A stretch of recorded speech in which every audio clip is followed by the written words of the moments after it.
40 lakh credit ಇಡಿ ರೇಡ್ಗೆ ಒಂದು big twist ಸಿಕ್ಕಿದೆ ಇದೀಗ. ಪ್ರಭಾವಿ ಸೂಚನೆ ಮೇರೆಗೆ ರನ್ಯಾಗೆ ಹಣ ಕೊಡ್ತಂತೆ ಟ್ರಸ್ಟ್.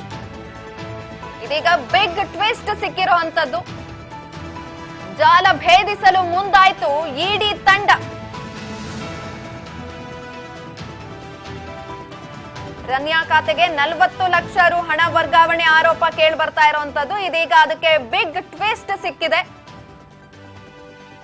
ಪ್ರಭಾವಿ ಸೂಚನೆ ಮೇರೆಗೆ ರನ್ಯಾಗೆ ಟ್ರಸ್ಟ್ ಹಣ ಕೊಟ್ಟಿದೆ. ಈ ಜಾಲನ ಭೇದಿಸೋದಿಕ್ಕೆ ಇಡಿ ತಂಡ ಇದೀಗ ಮುಂದಾಯ್ತು. ಪ್ರಭಾವಿ ಸೂಚನೆ ಮೇರೆಗೆ ರನ್ಯಾಗೆ ಹಣ ಕೊಡ್ತಂತೆ ಶಿಕ್ಷಣ ಸಂಸ್ಥೆಗಳ ಟ್ರಸ್ಟ್. ಡಾಕ್ಟರ್ ಜಿ ಪರಮೇಶ್ವರ್ ಅವರ ಶಿಕ್ಷಣ ಸಂಸ್ಥೆಗಳು ಇವು. ಆ ಎಲ್ಲ ಶಿಕ್ಷಣ ಸಂಸ್ಥೆಗಳ ಮೇಲೆ ಇಡಿ ಅಧಿಕಾರಿಗಳು ದಾಳಿ ನಡೆಸಿದ್ರು. ಈ ವೇಳೆ ಇಡಿ ಅಧಿಕಾರಿಗಳಿಗೆ ಒಂದು ಮಾಹಿತಿ ದೊರಕಿದೆ. 40 ಲಕ್ಷ ರು ಕ್ರೆಡಿಟ್ ಆಗಿದೆ ನಟಿ ರನ್ಯಾ ರಾವ್ ಕ್ರೆಡಿಟ್ ಕಾರ್ಡ್ಗೆ. ಇನ್ನು ಈ ರೇಡ್ಗೆ ಟ್ವಿಸ್ಟ್ ಸಿಕ್ಕಿದೆ ಇದೀಗ. ಪ್ರಭಾವಿ ಸೂಚನೆ ಮೇರೆಗೆ ರನ್ಯಾಗೆ ಹಣ ಕೊಡ್ತಂತೆ ಟ್ರಸ್ಟ್. ಅವರು ನಿನ್ನೆ 9 ಗಂಟೆಯಿಂದ ಇಡಿ ಅಧಿಕಾರಿಗಳು ಶೋಧ ಕಾರ್ಯ ಮಾಡ್ತಾ ಇರುವಂತದ್ದು. ಡಾಕ್ಟರ್ ಜಿ ಪರಮೇಶ್ವರ್ ಅವರ ಎಲ್ಲಾ ಶಿಕ್ಷಣ ಸಂಸ್ಥೆಗಳಿಗೆ ಇಡಿ ಅಧಿಕಾರಿಗಳು ಭೇಟಿ ಕೊಟ್ಟು ಅಲ್ಲಿನ ಸಂಸ್ಥೆಗಳಿಗೆ ತೆರಳಿ ದಾಖಲಾತಿಗಳನ್ನ ಪರಿಶೀಲನೆ ಮಾಡಿದ್ದಾರೆ.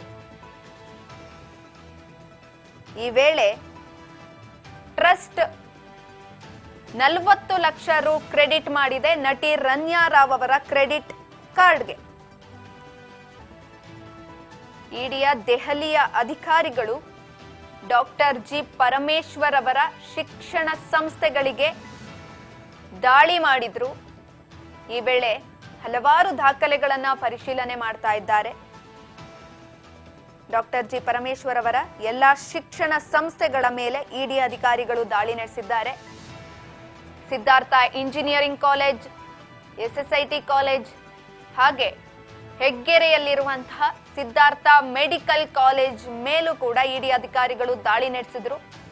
ಈ ವೇಳೆ ಅವರಿಗೆ ಸಿದ್ಧಾರ್ಥ ಮೆಡಿಕಲ್ ಕಾಲೇಜ್ನಲ್ಲಿ ಸೀಟ್ ಬ್ಲಾಕಿಂಗ್ ದಂಧೆ ನಡೀತಾ ಇದೆ ಅನ್ನೋ ಮಾಹಿತಿ ಸಿಕ್ಕಿತ್ತು. ತದನಂತರ 40 ಲಕ್ಷ ಕ್ರೆಡಿಟ್ ಆಗಿದೆ ಅನ್ನೋ ಮಾಹಿತಿ ಸಿಕ್ಕಿರುವಂತದ್ದು ನಟಿ ರನ್ಯಾ ರಾವ್ ಅವರ ಕ್ರೆಡಿಟ್ ಕಾರ್ಡ್ಗೆ. ಇದೀಗ ಆ ರೇಡ್ಗೆ ಬಿಗ್ ಟ್ವಿಸ್ಟ್ ಸಿಕ್ಕಂತಾಗಿದೆ. ಪ್ರಭಾವಿಯವರ ಸೂಚನೆ ಮೇರೆಗೆ ನಟಿ ರನ್ಯಾ ರಾವ್ಗೆ ಹಣ ಕೊಡ್ತಂತೆ ಟ್ರಸ್ಟ್. ಇಡಿ ಅಧಿಕಾರಿಗಳ ದಾಳಿ ಬಳಿಕ ಡಾಕ್ಟರ್ ಜಿ ಪರಮೇಶ್ವರ್ ಅವರು ಹೇಳಿಕೆ ಕೊಟ್ಟಿದ್ದಾರೆ. ಎಲ್ಲರಿಗೂ ಕೂಡ ಕಾನೂನು ಒಂದೇ ರೀತಿಯಾಗಿರುತ್ತೆ, ಹಾಗೆ ನಾನು ಆ ಕಾನೂನನ್ನ ಗೌರವಿಸುತ್ತೇನೆ. ಹಾಗಾಗಿ ಇಡಿ ಅಧಿಕಾರಿಗಳಿಗೆ ನಮ್ಮ ಸಂಸ್ಥೆ ಎಲ್ಲಾ ರೀತಿಯಲ್ಲೂ ಕೂಡ ಸಹಾಯ ಮಾಡುತ್ತೆ, ಸಹಕರಿಸುತ್ತೆ. ನಾವು ಈ ಶಿಕ್ಷಣ ಸಂಸ್ಥೆಗಳಿಂದ ಕೇವಲ ಸಮಾಜಕ್ಕೆ ಅಳಿಲು ಸೇವೆ ಮಾಡ್ತಿದ್ದೇವಷ್ಟೇ. ಆದ್ರೆ ಇಡಿ ಅಧಿಕಾರಿಗಳು ಯಾವ ಉದ್ದೇಶಕ್ಕೆ ದಾಳಿ ಮಾಡಿದ್ದಾರೆ ಅಂತ ನನ್ಗೂ ಗೊತ್ತಿಲ್ಲ ಎಂದು ಬೆಂಗಳೂರಿನಲ್ಲಿ ಡಾಕ್ಟರ್ ಜಿ ಪರಮೇಶ್ವರ್ ಅವರು ಹೇಳಿಕೆ ಕೊಟ್ಟಿದ್ದಾರೆ. ಇಡಿ ದಾಳಿ ಬಳಿಕ ಡಾಕ್ಟರ್ ಜಿ ಪರಮೇಶ್ವರ್ ಅವರು ಮೊದಲ ಹೇಳಿಕೆ ಕೊಟ್ಟಿದ್ದಾರೆ. ಇನ್ನು ದಾಳಿ ವೇಳೆ ನಟಿ ರನ್ಯಾ ರಾವ್ಗೆ ಅವರ ಕ್ರೆಡಿಟ್ ಕಾರ್ಡ್ಗೆ ಶಿಕ್ಷಣ ಸಂಸ್ಥೆಗಳಿಂದ 40 ಲಕ್ಷ ರು ಕ್ರೆಡಿಟ್ ಆಗಿದೆ.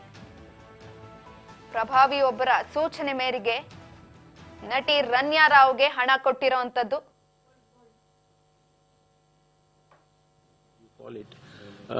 I am prepared to cooperate. I have instructed our staff because it's an institution. It is not individual. So I have instructed them to cooperate and provide all the information. Last night they have sent a press release that 40 lakh rupees from your institution account was paid to Ranya Raw's credit card bills.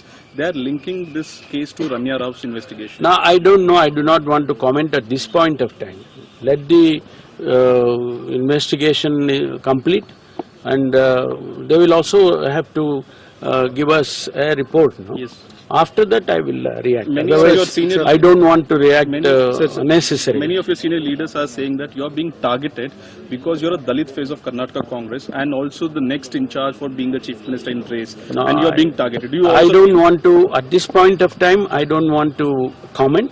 There will be a time I will come out if it is necessary. I will not comment on that at this point of time. Sir, you have called the ED's raids in the past or ED's action in the past with regards to the Muda case as politically motivated. You feel this too is I don't know. As I said, I do not want to comment at this point of time. Let the investigation complete, and after that, there is a time to comment and analyze and say something about it. So you purchased, Thank you. Purchased the land from former CM Hussain, former MLA Hussain Saab, saying that the land is undervalued, sir, for the institution. No, it is 90 not. lakhs There to is, 140 lakhs. see, there are authorities to see that. There is a sub-registrar to evaluate that. There is a system in the revenue department to see that whether it is undervalued or valued higher. This is a fair transaction has happened between HMS Institute and Siddhartha Institute. If there is anything, let them find out. Overall, what do you like to say, sir? Do you think that... No, I don't want to say anything at this point of time. Let the all I can say is let the investigation be complete. Have they called you for questioning, sir? Anything serious? Thank you.